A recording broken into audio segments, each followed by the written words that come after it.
Bwana, karibu sana kwenye Sports Update. Hizi ni dondoo za kisoka, ndicho kitu ambacho nakuletea hivi sasa, na hapa tunaangazia taarifa kutoka katika mitandao ya kijamii, nini ambacho kimeandikwa na wadau wakubwa kwenye soka, nikimaanisha wachambuzi wa soka, viongozi wa vilabu vyenyewe vimeandika nini, mashabiki maarufu wameandika nini kupitia peji zao za mitandao ya kijamii kule kwenye Instagram, Facebook, TikTok na mtandao wa X. Lakini kabla ya yote, kama bado hujasubscribe YouTube channel yetu, basi subscribe ili uwe number 1 kupata habari zetu kutoka hapa JNR Mtita TV, rafiki namba 1 wa burudani na michezo. Pia tembelea peji zetu za mitandao ya kijamii. Tunapatikana kwenye Instagram, Facebook na TikTok. Jina letu ni JR Mtita TV.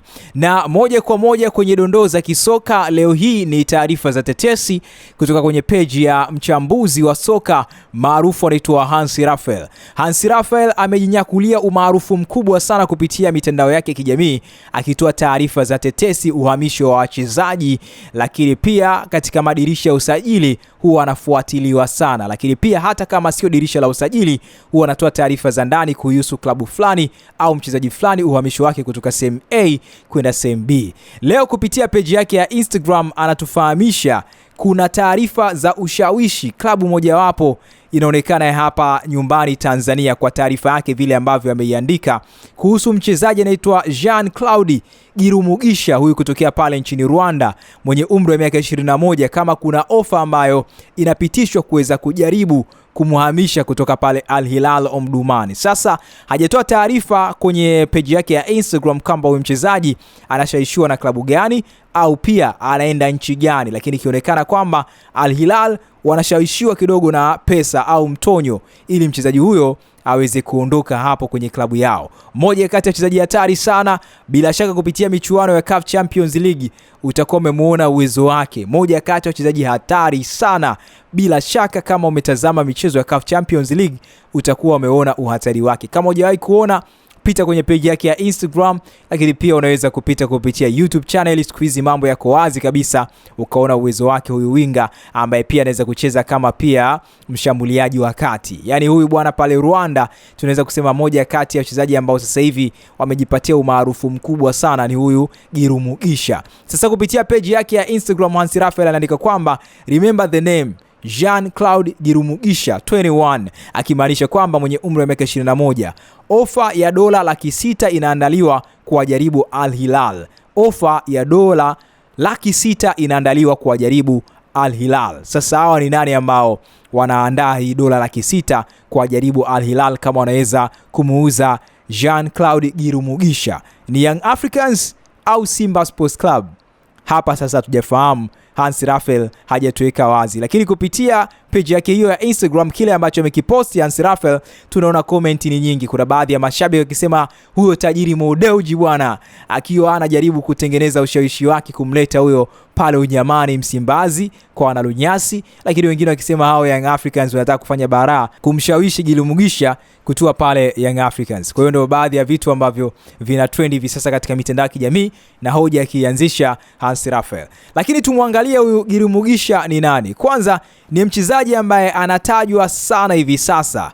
Ukizungumzia kati ya wachezaji chipukizi ambaye anavutia macho ni Girumugisha bwana, kwa aina ya soka lake ambalo analicheza. Lakini bwana huyu ana umri wa miaka 21, jina lake kamili ni hivyo hivyo Jean-Claude Girumugisha. Historia yake kwenye soka, Girumugisha ni moja kati ya vipaji ambavyo vinachipukia kutokea pale Rwanda. Alianza kujulikana kupitia ligi ya ndani ya Rwanda, ambapo alionyesha uwezo mkubwa hasa kwenye nafasi ya ushambuliaji kama winga au forward. Ana sifa, kasi, dribbling nzuri na ana uwezo wa kufunga mabao muhimu. Yaani huyu bwana ni moja kati ya wachezaji ambao wanaweza kubeba mchezo au kuibeba mechi. Leo hii unapocheza na Al Hilal Omdurman, ndio moja kati ya wachezaji ambao wakuwachunga sana, wanaonekana ni hatari sana. Japokuwa Al Hilal imekuwa kisajili wachezaji wenye uwezo mkubwa, wapo wengi wenye uwezo mkubwa, lakini mmoja wapo anatajwa na kuwa hatari zaidi ni huyu bwana Jean-Claude Girumugisha. Sasa fahamu kwamba kwa kipindi kifupi kwanza ameweza kujijengea jina kama mchezaji mwenye potential kubwa, kitu ambacho kinavutia macho vilabu vikubwa Afrika Mashariki na hata nje ya bara la Afrika kumwangalia kiundani zaidi. Sasa pengine kuhusu hii ofa ambayo taarifa kama ambayo nimekupa ya dola $600,000 ambayo ameitoa Hans Raphael, inaonyesha thamani yake inaanza kupanda. Klabu kama Al Hilal hasa pale Sudani huwa ina historia kusajili vipaji bora kutokea Afrika. hivyo si jambo la kushangaza kumuona akihusishwa uhamisho wake kwenye pesa za aina hiyo, dola 600. Lakini kwa upande wangu ninavyomuona Giru Mugisha bwana, akiendelea kukuza kiwango chake, anaweza kuwa mchezaji mmoja hatari sana na mkubwa sana kutokea Rwanda, na hata kuvuka kwenda ligi kubwa zaidi ya Afrika au hata barani Ulaya. Kwa hiyo ndio taarifa ambayo anaitoa Hans Raphael bwana, kwamba kuna klabu inajaribu kutoa ushawishi bwana kwa Al Hilal kupenyeza dola 600. Sasa shilingi ya Tanzania kama bilioni 1.56 au bilioni 1.5 hivi. Tukiangalia kwa thamani ya dola vile ambavyo ilivyo. Kwa hiyo bilioni 1.5 inapenyezwa pale Al Hilal kujaribu kama wataweza kupokea ofa hiyo ya kuhamishwa. Huyu ni nani ambaye anafanya hivyo? Young Africans, Simba Sports Club au klabu gani nyingine tofauti? Azam FC? Hans Raphael hajasema hivyo. Au hata nje ya mipaka ya Tanzania? Hans Raphael hajatuambia hivyo. Lakini kwa akili ya mashabiki wengi wa soka watakuwa wanawaza kati ya Simba au Young Africans. Hebu niachie maoni yako hapo chini. Unavyomuona kiwango chake, unadhani huu ni usajili mzuri kwa vilabu vya hapa nyumbani? Hususan vilabu vikongwe ndio ambavyo vinaongelewa sana kwa Young Africans na Simba Sports Club. Je, pia ataweza kuvisaidia hivyo vilabu? Niachie comment yako hapo chini, lakini usisahau kusubscribe YouTube channel yetu. Pia tembelea page zetu za mitandao ya kijamii, tunapatikana kwenye Instagram, Facebook na TikTok. Jina letu ni JR Mtita TV. Bana, udhamini mkubwa sana tunapewa na KP Autocolor. Hawa ni wauzaji wa rangi original za magari kwa jumla na rejareja, ambao wanapatikana pale Ilala mkabala na Machinga Complex au daraja la reli SGR. Na hawa KP Autocolor bwana, unapoagiza mzigo mkoani watakutumia kwa uaminifu mkubwa, na pia wanatuma mzigo hivi sasa ukika oda yako mapema sana. Wanauza rangi bora kutoka kampuni ya Advanced Automotive Paint. Pale kuna rangi mbalimbali kama metallic, 2K, NC, standard, tina, puti, zote kwa bei nafuu. KP Autocolor wanakukaribisha sana wewe kama ni mpaka rangi magari, mmiliki wa garage au mmiliki wa gari ujipatie rangi bora.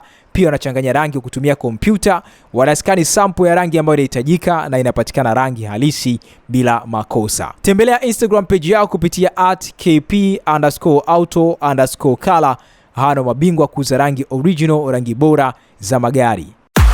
Wewe ni fundi wa magari, mpakaji wa rangi za magari au mmiliki wa garage, unatafuta rangi original zitazokupa matokeo ya kiwango cha juu? KP Autocolor ndio jibu lako. Sisi ni wauzaji wa rangi original za magari kwa jumla na rejareja kutoka kampuni bora kabisa ya Advanced Automotive Paint. Tunazo rangi zote unazohitaji: metallic, 2K, NC, clear, hardener, high gloss, slow na standard tina. Pia tunayo puti, softy, prima, fiber, polish na wax. Zote ni original. KP Autocolor tunachanganya rangi kwa kompyuta. Tunafanya skani ya sample ya rangi yako ili upate rangi sahihi kabisa bila makosa. Tupo Dar es Salaam, Ilala mtaa wa Kilwa, jirani na Machinga Complex. Na usijali kama upo mkoani, tunapokea oda na tunatuma mikoa yote. Usipoteze muda na rangi feki. Chagua ubora, chagua matokeo, chagua KP Autocolor. Piga simu sasa kwa namba 0714093999 au 0685346735. Email kpdiagnosis@gmail.com. KP Autocolor, rangi original, kazi safi, matokeo makubwa.